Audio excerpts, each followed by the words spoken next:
Well, time now, though, for a very special Mad as Health report. Rich people's filthy unvaccinated children might kill us all, according to my paraphrasing of this headline from the usually responsible Fairfax media.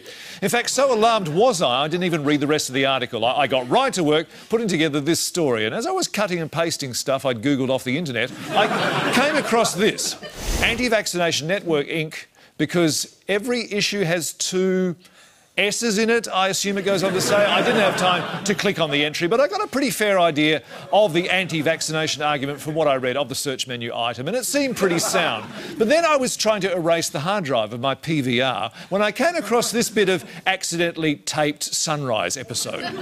Wealthy parents tend to not vaccinate their children as often, simply because they tend to be older and I guess more educated. It is confusing, isn't it? If only we lived in a nanny state and didn't have to worry about it. Osmond Pranceabout faked this report. Brighton, in Melbourne's leafy east.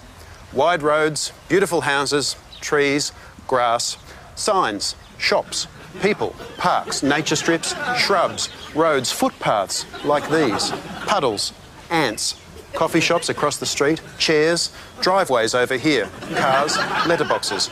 In short, a typical suburb, but one where the immunisation rate for children has dropped below the state average. We did a lot of reading, a lot of reading.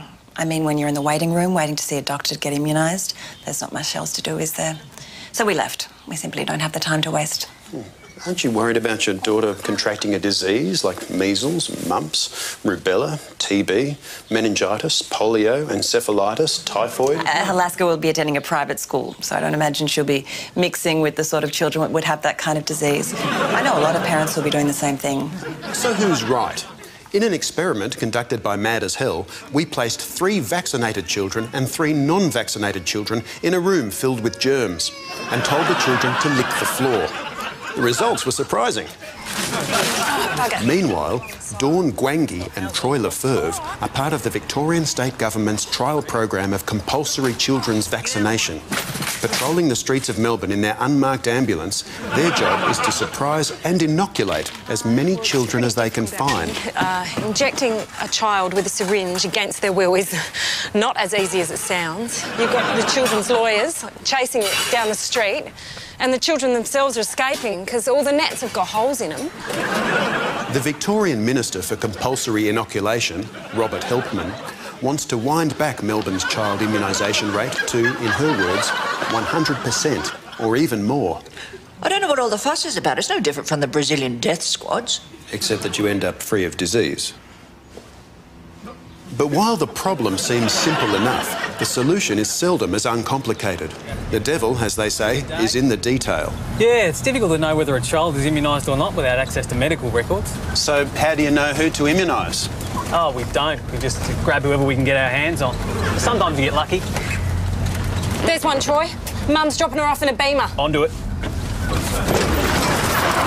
Go. Get the net, Gordy. Go, go, go, go!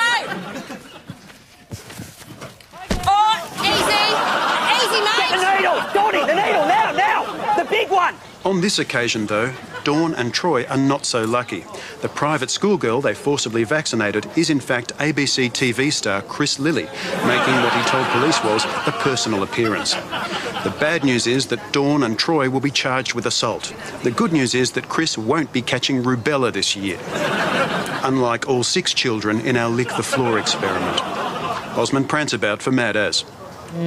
Pre-recorded items certainly makes my job a lot easier.